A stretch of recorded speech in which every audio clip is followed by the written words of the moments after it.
श्री स्वामी समर्थ. स्वामी समर्थ अनुभूती या चॅनलमध्ये आपलं स्वामीमय असं स्वागत आहे.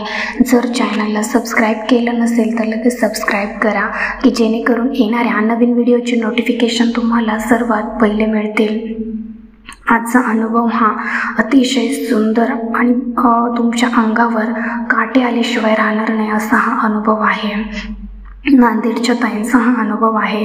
त्या ताई सांगतात की माझ्या कुटुंबामध्ये माझ्या आई वडील, मला 2 बहिणी आणि 2 भाऊ असं आमचं कुटुंब होतं. तर सगळ्यात मोठी कुटुंबामधली म्हटलं तर मी. तर माझा आयुष्याचा प्रवास हा खूप खडतर असा प्रवास गेला. तर त्या ताई सांगतात की मी जेव्हा लहान होते तेव्हाच माझ्या वडिलांचं माझे वडील सरकारी नोकरीमध्ये होते. तर त्यांचं काही कारणामुळे सरकारी नोकरी गेली. तर सगळी जबाबदारी एकटी आईवरच आली. तर आम्ही सगळे 5 जण भावंड असल्यामुळे सगळी जबाबदारी माझ्या आईवर यायची.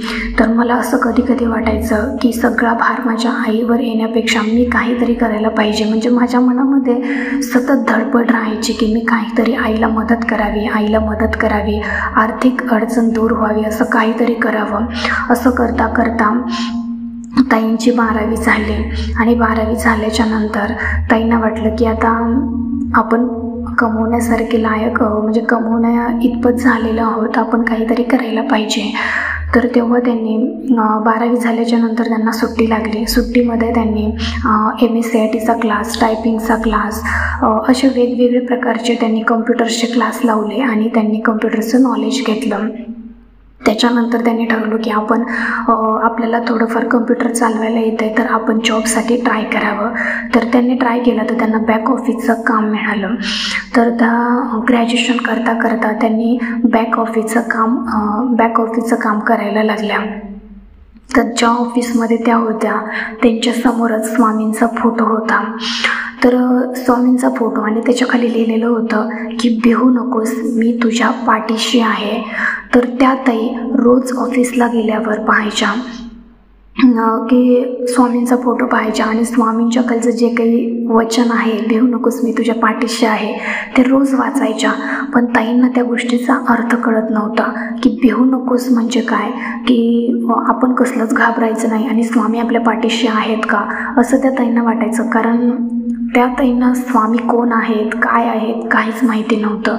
मग त्याच्यानंतर रोज स्वामींचा फोटो पाहून त्या ताईंना एक दिवस असं वाटलं की मी पण स्वामींची सेवा करायला पाहिजे. मग त्या दिवसापासून त्या ताईंनी स्वामींची सेवा करायला लागल्या. त्यांच्या शेजारीच एक स्वामींचं केंद्र होतं. त्या केंद्रात जाऊन त्यांनी स्वामींचा फोटो आणला, जपमाळ आणली, स्वामी चरित्र सारामृताचा ग्रंथ आणला आणि त्यांनी रोज सेवा करायला सुरुवात केली. आणि रोज सेवा करून त्या ऑफिसला यायच्या. पण स्वामींकडे त्यांनी असं काहीच मागितलं नव्हतं की आपण म्हणतो ना संकल्पयुक्त किंवा माझी ही इच्छा पूर्ण व्हावी म्हणून मी स्वामींची सेवा करते, असं त्यांनी काही स्वामींसमोर मागितलं नव्हतं. त्या निस्वार्थीपणे फक्त स्वामी चरित्र सारामृताचे 3 अध्याय, जेवढं नामस्मरण होईल तेवढं जपमाळ करायच्या. जसे जमेल तसे त्या रोज स्वामींची सेवा करायच्या आणि ऑफिसला यायच्या. अर्थातच ऑफिसला आलं तरी समोरच त्यांच्या स्वामींचा फोटो होता. असं बरेच दिवस चालू होतं. काही मध्ये दिवस गेले. म्हणजे जवळजवळ 2-3 वर्ष ताईंनी ग्रॅज्युएशन पूर्ण होईपर्यंत जॉब केला आणि ताईंचं लग्नाचं वय होत आलं. आता ताईंना स्थळं बघायला सुरुवात केली. त्यांच्याच नात्यांमधलं थोडंसं लांबचं होतं, पण मध्यस्थी जे होते ते नात्यातले असल्यामुळे त्यांनी ते स्थळ आणलं आणि ते म्हटले की मुलगा वगैरे चांगला आहे. असं बरेच चौकशी वगैरे केलेली आहे, सगळं असं त्या मध्यस्थी लोकांनी सांगितलं.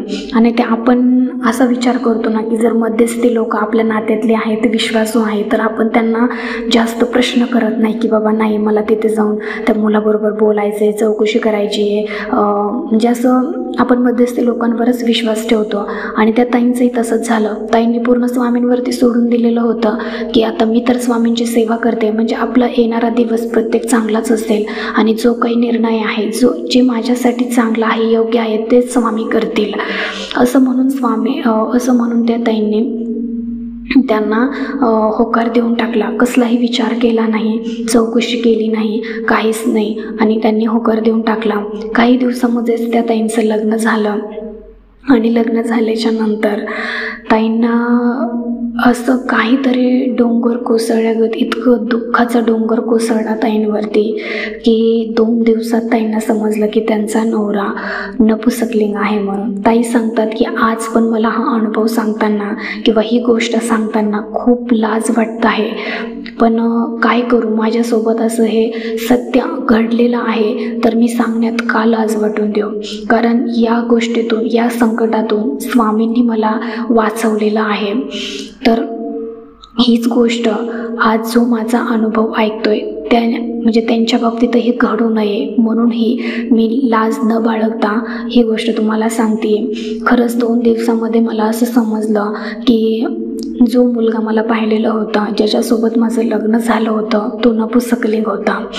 आणि हे ऐकल्याच्या नंतर, हे पाहिल्याच्या नंतर माझं म्हणजे पायाखालची पूर्ण जमीनच सरकली होती.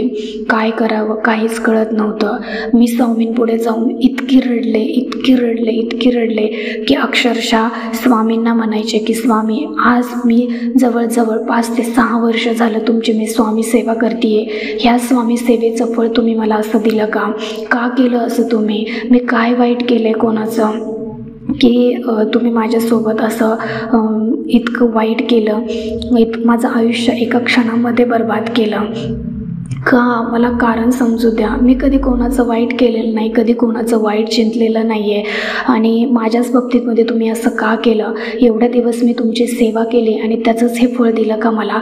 असं बरंचसं काही स्वामींना त्या भांडल्या आणि म्हणजे स्वामींचा अक्षरशः त्यांनी जो फोटो आणला होता, जपमाळ आणली होती, स्वामी चरित्र सारामृताचा ग्रंथ आणला होता, तो अक्षरशः त्यांनी मंदिरात जाऊन विसर्जन केलेलं होतं. त्याचं इतका राग त्यांना आलेला होता की त्या ताईंना वाटत होतं की स्वामी मला लग्नाच्या अगोदरपासून ओळखत आहेत, मग माझ्यासाठी जे योग्य आहे ते स्वामींना सगळं माहीत असताना सुद्धा स्वामींनी माझं लग्न का होऊ दिलं, मध्ये का अडथळे आणले नाहीत? जर माझ्यासाठी ते स्थळ चांगलं नव्हतं, माझ्यासाठी जर तो मुलगा चांगला नव्हता, तर मग स्वामींनी ते लग्न होऊ द्यायचंच नाही. असे बरेचसे विचार त्या ताईंच्या मनामध्ये यायचे आणि ताई स्वामींना भांडायच्या. पण ताईंना हे माहिती नव्हतं की जे स्वामी करतात ते आपल्या भल्याचंच करतात आणि एक गोष्ट आपल्यासोबत वाईट झाली तर स्वामींनी आपल्यासाठी 100 गोष्टी चांगल्या करून ठेवलेल्या असतात. पण ती परिस्थिती अशी होती की कधी म्हणजे कोणाला सांगताही येत नव्हतं आणि दाखवताही येत नव्हतं. इतकं भयानक दुःख होतं, ते फक्त स्वामी महाराजांना माहिती होतं.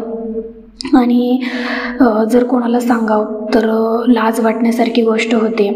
परत सासरच्याच लोकांनी त्या ताईंवरच इतका संशय घेण्याचं ठरवलं की त्या ताईंना अक्षरशः सासरचे लोक म्हणायचे की तुझंच काहीतरी चाललेलं आहे, म्हणूनच तू आता नांदायचं नको म्हणतेस, तुला बाहेरचं कुणीतरी आवडत आहे किंवा तुला संसार करायचा नाही आहे. बऱ्याचशा गोष्टीवरून त्या ताईंना टॉर्चर करण्यात आलं आणि म्हणजे जी चूक त्यांच्या मुलाची होती, सासरच्या लोकांच्या मुलाची, ती चूक त्यांनी कधीच ॲक्सेप्ट केली नाही आणि शेवटी ताईंवरच त्यांनी काही आरोप करून म्हणजे त्यांची बदनामी न होता ताईंची त्यांनी बदनामी केली आणि तुलाच नांदायचं नाही, असं नाही तसं नाही करून शेवटी तो संसार त्यांनी संसार ताईंनी मोडण्याचं ठरवलं, म्हणजे डिवोर्स घेण्याचं ठरवलं. कारण कसं आहे, सासरच्या लोकांनी त्यांना न सांगताही फसवून लग्न केलेलं होतं. हेच त्या ताईंना खूप वाईट वाटायचं की साक्षात स्वामी महाराज माझ्यासोबत असताना सुद्धा इतकी वाईट गोष्ट कशी काय घडली. ताईंनी डिवोर्स घेतला आणि नंतर ताई माहेरी राहायला लागल्या. ताईंनी तो जॉब कंटिन्यू सुरू केला, कारण अर्थातच लग्न झाल्यावर जॉब बंद होता. पण काही दिवसांमध्येच असं काही घडलं की ताईंना जॉब बंद करावा लागला. पण परत ताईंनी डिवोर्स घेतल्याच्या नंतर ठरवलं की नाही आता मला माझ्या पायावर उभं राहायलाच पाहिजे, जॉबशिवाय दुसरा काही पर्याय नाही, मी कुणावर अवलंबून राहू शकत नाही. तर असं ठरवून त्या ताईंनी जॉब कंटिन्यू केला आणि बरेचसे म्हणजे ताईंच्या जवळजवळ 2-3 वर्ष माहेरी गेले आणि त्याच्यानंतर त्यांच्या आईवडिलांनी ठरवलं की आता हिला स्थळ पाहायची म्हणून. तर तेवढ्यात त्यांच्या आत्तेमामांनी एक स्थळ आणलेलं होतं की मुलगाही म्हणजे बघण्यातला होता, छान होता, सुंदर होता, घरचे पण खूप चांगले होते असं त्या ताईंना सांगण्यात आलं. पण ताईंनी सांगितलं की माझा आता लग्नावर काहीही विश्वास राहिलेला नाही, मला करायचं नाही आहे म्हणून. त्या ताईंनी खूप विरोध केला. पण त्यांच्या आईवडिलांनी त्या ताईंना समजवलं की आम्ही तुला किती दिवस म्हणजे आयुष्यभर तर पुरणार नाहीत ना, जो तुला साथीदार आहे, जोडीदार आहे, तो तुला कधी ना कधीतरी करावाच लागणार आहे, तू एकटी किती दिवस आयुष्य काढणार आहेस. पण त्या ताईंचं पूर्ण ताई आतून खचलेल्या होत्या. ताई म्हणायच्या की एकदा मी हा अनुभव घेऊन पाहिलेला आहे, मग लग्न हा विषयच नको आहे मला नाही करायचं आहे लग्न, कारण एकदा माझा विश्वासघात झालेला आहे आणि मला परत त्याच फेजमधून जायचं नाही आहे. त्याच्यामुळे असं बरंचसं काही त्यांना टेन्शन यायचं, वाईट विचार यायचे मनात. पण त्यांच्या आईबाबांनी ताईंना खूप समजवलं आणि ताई कशा तरी तयार झाल्या आणि त्यांच्या आत्तेमामांनी त्या लोकांना होकार दिला. काही दिवसांमध्ये त्यांचं लग्न झालं आणि लग्न झाल्याच्या नंतर ताई सांगतात की त्या सासरच्या लोकांना माझ्या आत्तेमामाने सगळं काही खरं सांगितलेलं होतं आणि त्याच्यानंतरच आमचं लग्न जमवलं होतं. त्या घरच्यांना म्हणजे ही गोष्ट पूर्ण मान्य होती आणि त्याच्यानंतरच ते त्यांच्या घरचे पण तयार झाले होते. तर मी सांगते म्हणजे ताई सांगतात की माझ्या घरचे सासरची लोक इतकी छान आहेत की अक्षरशः मुलगा जर पाहिला तर मुलगा इतका समजूतदार आहे, इतकी म्हणजे की म्हणतात ना की जगात जसा पती कोणाला भेटला नसेल अगदी तसं सुख मला त्या मुलामध्ये दिसत होतं. आणि इतकी मोठी गोष्ट असून सुद्धा त्या लोकांनी मला ॲक्सेप्ट केलेलं होतं, ही सगळ्यात मोठी गोष्ट आहे. तर ताई सांगतात की मी परत स्वामींपुढे जाऊन रडले, स्वामींना म्हणजे जे काही वाईट साईड बोलले होते ते स्वामींची माफी मागितली आणि स्वामींना फक्त एकच म्हटलं की स्वामी, तुम्हाला जर माझ्या आयुष्यामध्ये हे स्थळ द्यायचं होतं तर तुम्ही अगोदरच का नाही दिलं. जर मधलं हे सगळं घडवायचं होतं तुम्हाला तर ते तुम्ही अडवायचं. तुम्हाला माहिती होतं की माझ्या आयुष्यामध्ये असे चढउतार आहेत आणि हे घडणारे आहे, हे तुम्हाला माहीत असून सुद्धा तुम्ही माझ्या बाबतीमध्ये असं वाईट घडवलं आणि शेवटी मला इतकं भरभरून दिलं की माझी जी काही कमी होती, जी काही मी आतून तुटलेली होती ती सुद्धा तुम्ही या नात्याने भरून आणली. म्हणजे त्या ताई खूप स्वामींसमोर बोलल्या, तर स्वामींची माफी मागितली की मी तुम्हाला खूप वाईट साईड बोलले, पण परिस्थिती पण तशीच होती, मला काय करावं काही समजत नव्हतं आणि एकमेव आधार म्हणजे तुमचा होता आणि तुम्हाला माहिती होतं माझं भविष्य काय आहे. पण आज तुम्ही मला इतकं दिलं की ह्या सासरच्या लोकांकडे पाहून असं वाटतं की मी त्यांची मुलगीच आहे, सून म्हणून मला ते कधीच वागवत नाही आहे, त्यांची मुलगी म्हणूनच ते मला वागवत आहेत. इतकं छान नातं तुम्ही मला दिलं. स्वामींचे त्या ताईंनी इतके आभार मानले आणि ताई रडताना पण म्हणतात की हे जे अश्रू आहेत ते माझे आनंद अश्रू आहेत आणि ते फक्त स्वामींच्या जी काही माझी भावना आहे ती स्वामी कृपेने जागृत झालेली आहे. आणि आजचा जो काही चांगला दिवस आहे तो फक्त स्वामींमुळे आलेला आहे. जर मी या स्वामी सेवेत नसते, स्वामींना जर आज मी मानत नसते तर मला माहिती नव्हतं की माझं आयुष्य किती एका क्षणात जे बर्बाद झालं होतं ते मला परत मिळालं असतं की नाही.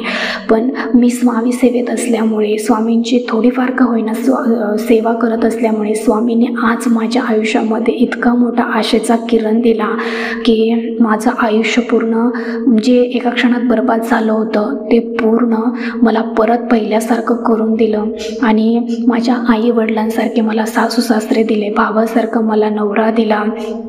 सगळं काही स्वामीमय कुटुंब आहे. तर असेच लग्न झाल्याच्या नंतर ताईंचा जॉब कंटिन्यू झाला आणि ताईंनी एकदा त्यांच्या झालेल्या मिस्टरांना विचारलं की मला स्वामी सेवा करायची आहे म्हणून. तर त्यांचे मिस्टर बोलले की कर, आपण इथे शेजारी स्वामींचं केंद्र आहे, तिथून स्वामींचं फोटो वगैरे आणू म्हणून. तर त्या ताईंना इतका आनंद झाला की ताईंच्या कोणत्याच गोष्टीला त्यांच्या मिस्टरांचा नकार नव्हता. सगळ्या गोष्टीमध्ये सपोर्ट असायचा, सगळ्या गोष्टीमध्ये ते पॉझिटिव्ह बघायचे. त्याच्यामुळे त्या ताईंना खूप आनंद झाला. ते दोघं केंद्रामध्ये गेले, स्वामींचा फोटो आणला आणि त्यांनी स्वामी सेवेला सुरुवात केली. अगदी घरातले सगळे जे काही घरातले मेंबर होते ते त्यांनी स्वामी भक्त केले होते. आणि घरात जेव्हापासून स्वामींचा वास आला, स्वामींची सेवा सुरू झाली, तेव्हापासून घरामध्ये म्हणजे अगोदरच घरामध्ये कधीच भांडणं नव्हती, तंटा नव्हती, पण स्वामी आल्याच्या नंतरही त्यांच्या घरामध्ये आणखीन भरभराट झाली, आणखीन चांगलं घडत गेलं. तर त्या ताई सांगतात की मी सर्व स्वामी भक्तांना एकच सांगते की तुम्ही तुमचा जो काही लग्नाबाबतीतचा निर्णय असेल तो तुम्ही विचार करून घ्या, काही गडबडीत घेऊ नका.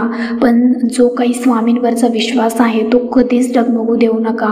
एक गोष्ट तुमच्यासोबत जर वाईट झाली तर 1000 चांगल्या गोष्टी स्वामी तुमच्यासोबत पुढे काहीतरी चांगलं केलेलं असतं म्हणून ती गोष्ट तुमच्यासोबत घडलेली असते.